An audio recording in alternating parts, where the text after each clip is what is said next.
Survey এবং drilling এটা শুরু করব এবং গতকালকেও কিন্তু একনেকে একটা চারটা কূপ খননের জন্য প্রস্তাব অনুমোদিত হয়েছে।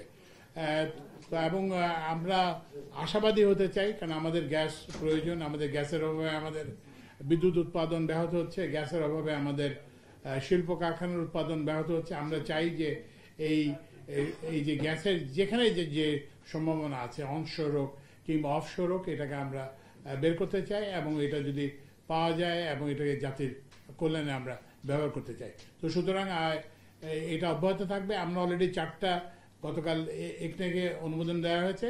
আমরা এরকম 100টা আরও কূপ খনন করার উদ্যোগ নিয়েছি।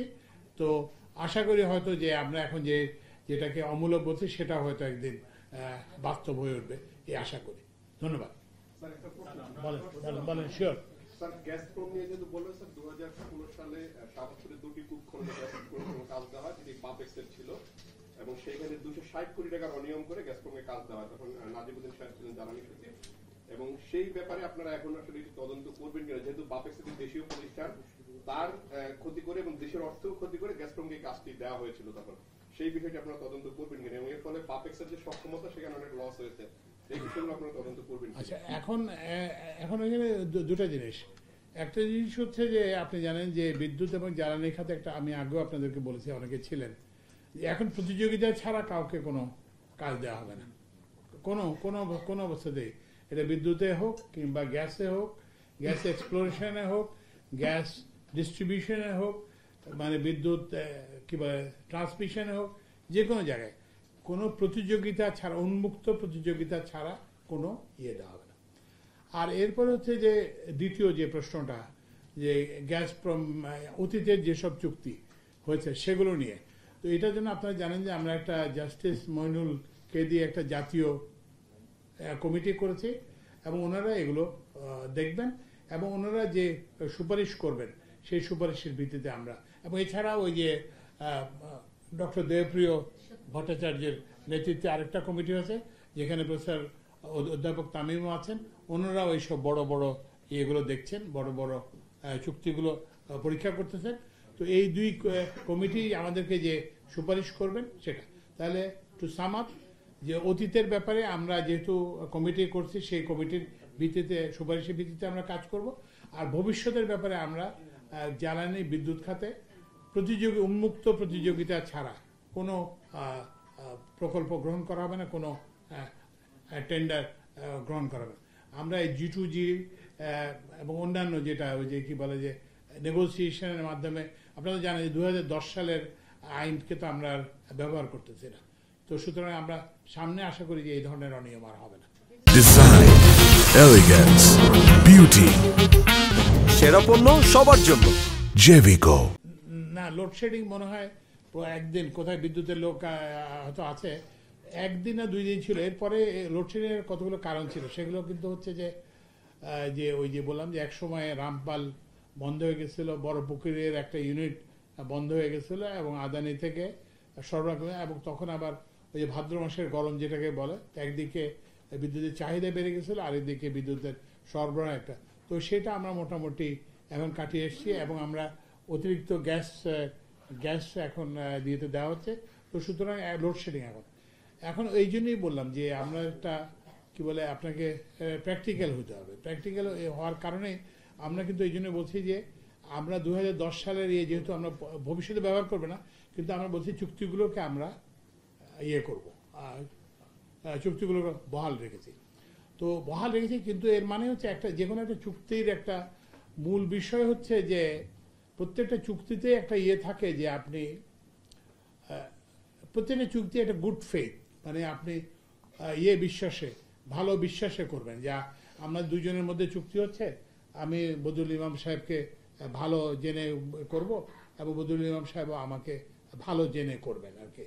কিন্তু আমি যদি ওনাকে একটা ধোকা দেওয়ার চেষ্টা করি, কিংবা উনি আমি যদি ধোকা দেওয়ার করি, সেগুলো হচ্ছে ব্যাড ফেথ। তো ওই জন্য যে কোনো কন্ট্রাক্টে, যে কোনো পৃথিবীর যে কোনো দেশে যে কোনো কন্ট্রাক্টে যদি আপনি কোনো করাপ্ট প্র্যাকটিসেস হয়, কিংবা কোনো রকম যদি এই ধরনের যেটা বললাম যে ব্যাড ফেথের যদি কাজ হয়, তাহলে সেসব চুক্তিকে কিন্তু পর্যালোচনা করা যায়। তো তো এই জন্যই আমরা ওই যেটা বললাম দুটা কমিটিকে আমরা দিয়েছি। আমরা অ্যাগেন কোনো নাম না, গ্যাসপ্রম না, কিংবা সামিট না, কিংবা আদানি না, আমরা হচ্ছে সব চুক্তি আমরা বলছি যে আপনারা ফ্রি। আমরা ওনারা আমাদের থেকে পূর্ণ তালিকা নিয়েছেন। ওই যে জাতীয় যে কমিটি হয়েছে ওনাদেরকে আমরা পূর্ণ তালিকা দিয়েছি গত কি বারে যেন গত সপ্তাহে, এবং ওই দিন আমরা বিদ্যুৎ বিভাগের তালিকা দিচ্ছি এবং 28 তারিখে আমরা ওই যে জ্বালানি বিভাগে। তো সুতরাং they are free to examine each and every contract. মানে কোনোটা আমরা বলছি না যে আপনি এটা দেখতে পারবেন, এটা দেখতে পারবেন না। আমরা এটাও বলছি না যে আপনি এটা দেখেন, ওটা দেখেন, এটা বলছেন। তো ওনারাই সিদ্ধান্ত নেবেন। একটা বিষয় বারবার বলছিলেন মিসলিডিং তো কি আগে কখনো হয়েছে? কারণ এখন তো আমরা নিজেরা বলতেছি না। আমরা ওই জন্যই তো বলছি যে আপনি আমার কথা বিশ্বাস করার দরকার নেই, বাপেক্সের কথা বিশ্বাস করার দরকার নেই। আপনি এদেশের তো এর থেকে বড় বিশেষজ্ঞ তো মানে রিজার্ভ সংক্রান্ত কিংবা গ্যাস সেক্টর সংক্রান্ত এর থেকে বড় বিশেষজ্ঞ তো আমাদের জানা মতে কেউ নেই। তো ওই জন্য এখন থেকে আপনি এই এবং আজকের এটা করার কারণে আমরা কিন্তু একটা প্রেস রিলিজ দিতে পারতাম, যে আগে হলে কি হতো যে প্রেস রিলিজ এটা ভুল বিভ্রান্তিকর, কিন্তু আমরা সেটা করি নাই। আমরা সেটা নিজেরা জানতে চেষ্টা করেছি প্রথম, এবং আপনাদেরকেও জানাতে চেষ্টা করতেছি। তো ওই জন্য আমরা এই যে স্বচ্ছতা এবং জবাবদিহিতার যে প্রতিশ্রুতি এই সরকারের অন্তর্বর্তীকালীন সরকার, আমরা এটা মেনে চলি। আপনি স্যার রূপসা ভিজিট করেছেন, কিন্তু গ্যাস দেওয়া যাবে না, তারপরে যেসব পাওয়ার প্ল্যান্ট গুলো করা হয়েছে আমাদের ইউনিক, মেঘনাঘাট কিংবা রিলায়েন্স, জিরা, একই সঙ্গে এই সালমের যে কয়লা ভিত্তিক বিদ্যুৎ কেন্দ্র আছে, এসবগুলোর ব্যাপারে আপনাদের ব্যবস্থাগুলো আসলে কি হবে? ওই যে ব্যবস্থা বললাম তো, যে একটাই যে ব্যবস্থা, একটাই বললাম যে আমরা তো সব চুক্তি তাদেরকে দিতে দিয়েছি। এখন আপনি ধরেন আমি ওনাদেরকে একটা কমিটি করলাম, একটা বিচারপতিকে নিয়ে প্রধান করে, তারপরে দেবপ্রিয় ভট্টাচার্যের মতো এবং প্রফেসর তামিম আছেন, এইরকম একটা কমিটি করলাম। তারপরে আমি যদি ওনাদেরকে এই কমিটি করার পরে আমরা যদি নিজের ব্যবস্থা নিতে শুরু করি, তাহলে সেটা তো ঠিক হবে না, তাদের প্রতি অন্যায় হবে এক। তারপর 2 নম্বর হচ্ছে আপনারাই তো তখন প্রশ্ন তুলবেন যে আপনারা বেছে বেছে করতেছেন, কিংবা একে টার্গেট করতেছেন, ওকে টার্গেট করতেছেন। আমরা তো কাউকে টার্গেট করতে চাই না। তো ওই জন্য ওনারা যা পরামর্শ দেবেন আমরা সেবা। স্যার 2 মাস পরে স্যার শীতের একটা, আমরা জানি যে এই সময় গ্যাস সংকট তৈরি হয়। হ্যাঁ, তো আমি একই সাথে জানি যে ডলারের একটা সংকট আছে। আমরা দেখছি যে সার আমদানি করতে পারছে না, চারিদিক থেকে জি। সমস্যা। না শুনেন, এইটা আমি বলি, আচ্ছা এটা বলি, এটার জন্য একটা সুসংবাদ হচ্ছে, সুসংবাদের মতোই বলা চলে, যে অন্তর্বর্তীকালীন যে সরকার এসছে, তো আমাদের সঙ্গে এবং প্রধান উপদেষ্টার সঙ্গে এবং আমাদের অন্যতম উপদেষ্টার সঙ্গে সব উন্নয়ন সহযোগীরা দেখা করেছেন, এবং প্রত্যেকে কিন্তু একটি কথা বলছেন যে আমরা কি বলে যে এই অন্তর্বর্তী সরকারের প্রতি আমাদের সহায়তা আমরা অব্যাহত রাখবো এবং এই সহায়তার পরিমাণ বাড়াবো। ইনফ্যাক্ট আজকে আমার সঙ্গে দেখা করতে আসবেন বিশ্ব ব্যাংকের ভাইস প্রেসিডেন্ট। তো ওনাদের সঙ্গে এবং অন্যান্য বিভিন্ন ক্ষেত্রে যে ওই যে যেটা বললাম যে ডলারের যে সংকট, এটার জন্য আমরা ইনফ্যাক্ট আমরাই এই বিদ্যুৎ ও জ্বালানি মন্ত্রণালয় থেকে আমরা বিশ্ব ব্যাংকের কাছে $1 বিলিয়ন বাজেটারি সাপোর্ট চাইছি, যাতে আমরা গ্যাসের বিল দিতে পারি এবং আমরা বিদেশ থেকে যে বিদ্যুৎ কিনি সেটার বিল দিতে পারি। এটা আমরা $1 বিলিয়ন ইয়ের সাথে চেয়েছি, বাংলাদেশ বিশ্ব ব্যাংকের কাছে চেয়েছি, আর $1 বিলিয়ন চেয়েছি আমরা ইয়ের কাছে, কে বলে এশিয়ান ডেভেলপমেন্ট ব্যাংকের কাছে, এবং তারা খুব সিরিয়াসলি এটা ইয়ে করতেছে, এবং আশা করা যাচ্ছে এই ব্যাপারে আমরা একটা এই সামার এই শীতে কি আমরা সেটা সুফল পাবো কিনা, মানে এবং এলএনজি আমদানির পরিস্থিতি আসলে কোথায় আছে? না, এখন এলএনজি আমদানির যেটা পরিস্থিতি সেটা হচ্ছে যে আমরা ইয়ে কি বলে যে আমরা তো জানি আমরা 2 ধরনের আমদানি করি, একটা হচ্ছে যে লং টার্ম কন্ট্রাক্ট আর একটা স্পট কন্ট্রাক্টে।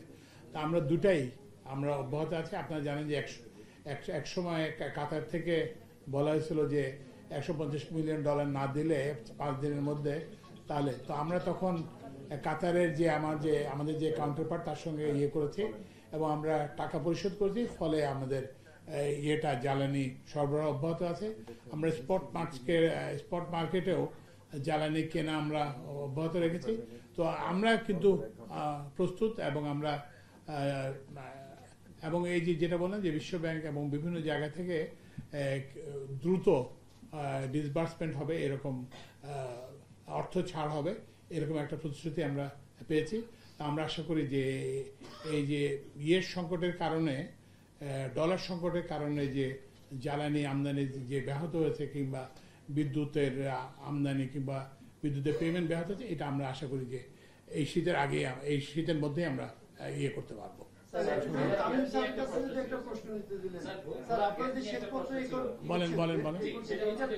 গ্যাসের ইউজ সম্পর্কে নানান রকম প্রচলিত আছে যে বোলার গ্যাসের ইউজ বেশি, সেক্ষেত্রে কি সিএনজি আকারে পরিবহন করা হবে নাকি সেখানে শিল্প কারখানা স্থাপন করা হবে নাকি পাইপলাইনের মাধ্যমে, এই ধরনের নানান কথা। না, আমি বলি ওই যে না, ভোলার এখন যে বর্তমান পরিস্থিতি সেখানে হচ্ছে যে ওই বাপেক্সের এমডি থেকে আমরা একটু আগেও এটা জানলাম, সেটা হচ্ছে যে ওখানে কতগুলো বিদ্যুৎ কেন্দ্র আছে।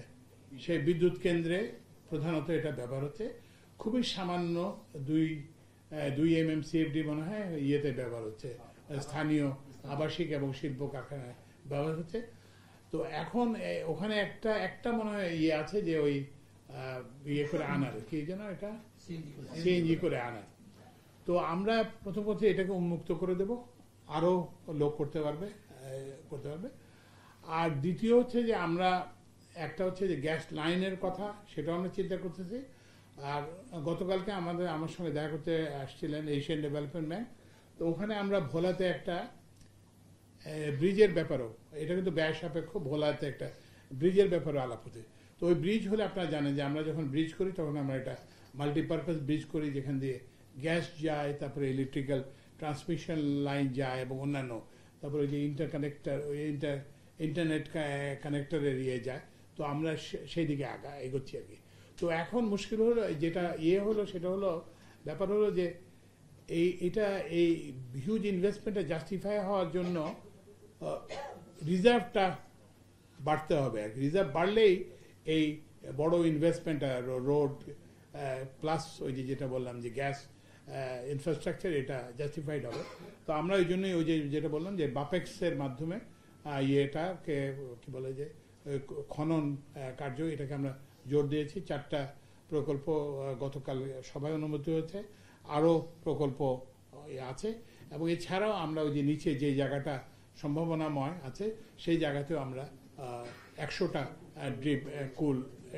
তো এইগুলোতে যদি সত্যিই প্রত্যাশা মতো মানে 5, 6 কিংবা 4 যাই কিছু পাওয়া যায়, যদি পাওয়া যায় তখন তো এটা ওয়ার্থওয়াইল হয়ে উঠবে। তখন আপনি দেখবেন যে ব্রিজ করা কিংবা গ্যাস পাইপলাইন করা, কারণ এটা তো গ্যাস পাইপলাইন তো ব্যয়বহুল।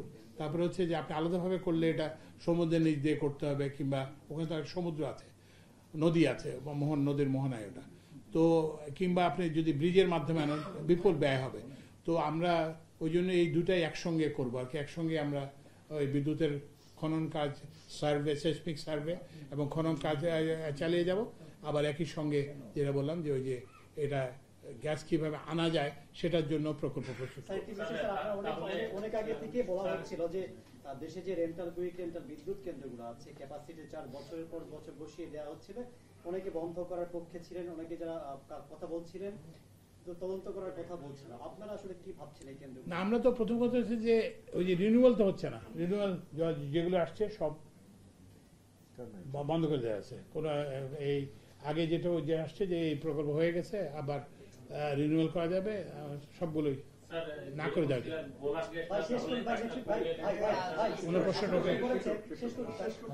তো ওই জন্য